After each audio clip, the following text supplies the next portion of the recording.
Hello MHS, today is Tuesday, May 9th. It is a C Day and you're watching The Red Report, your source for important school announcements. I'm Miles Hurley. And I'm Cameron Wazalowski. Today in Announcements, we'll talk sports, find out what's for lunch, and more. Stay tuned.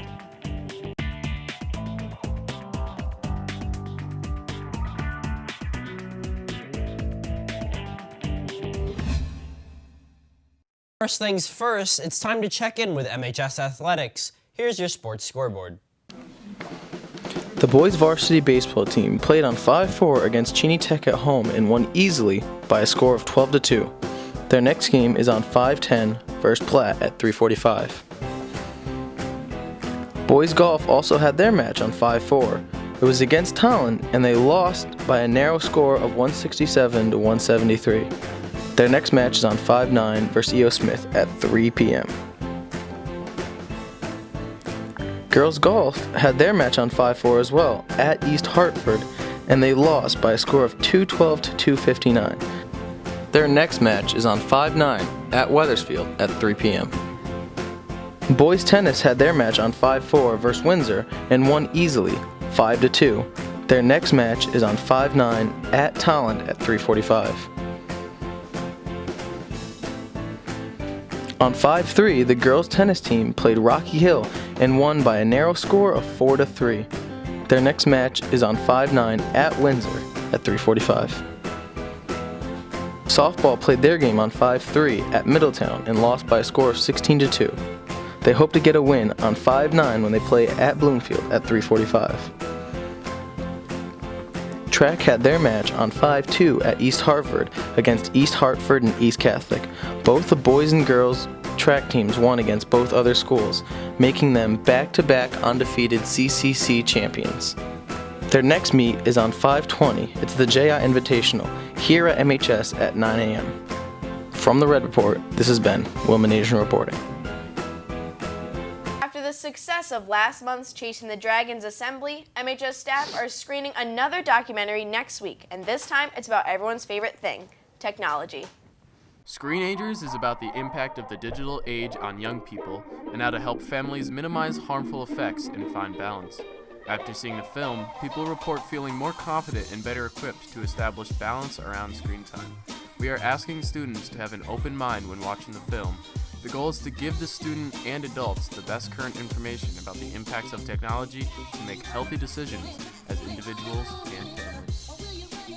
We are showing the film in school on May 15th in 2 assemblies, the first at 7:30 and the second at 9:22.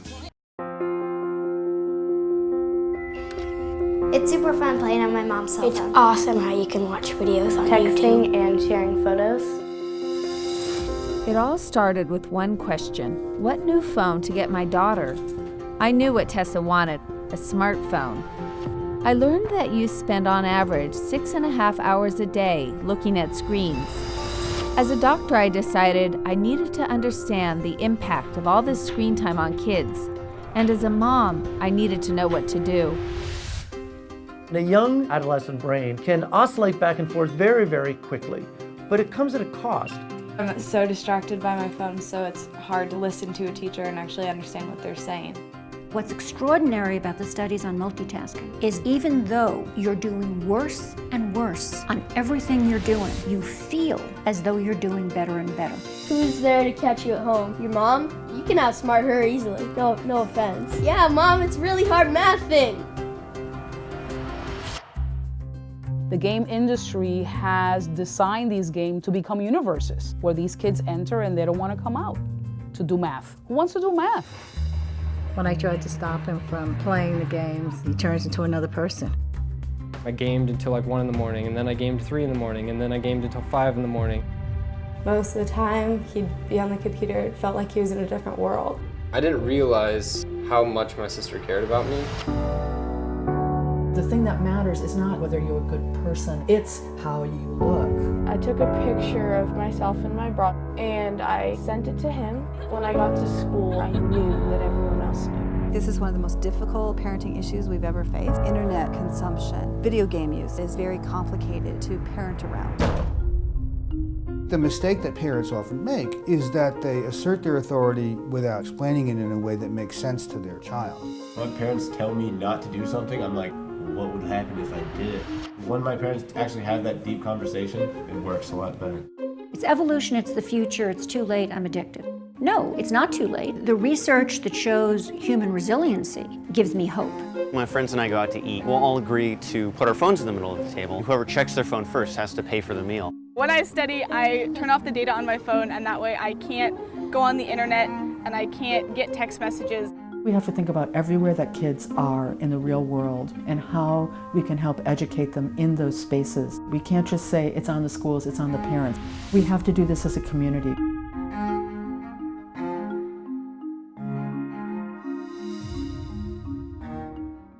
The Manchester Youth Commission is now accepting applications for new members. If you want to collaborate with the local government in strengthening the community, this opportunity is perfect for you. There's a link to this form in the Daily Digest, and the deadline is Friday, May 12th. Attention Activity Planning Board members, there will be a meeting tomorrow, May 10th in room 268 at 2:15. Make sure to be there. If you're looking for a summer job, make sure to check out the CREC Summer Youth Employment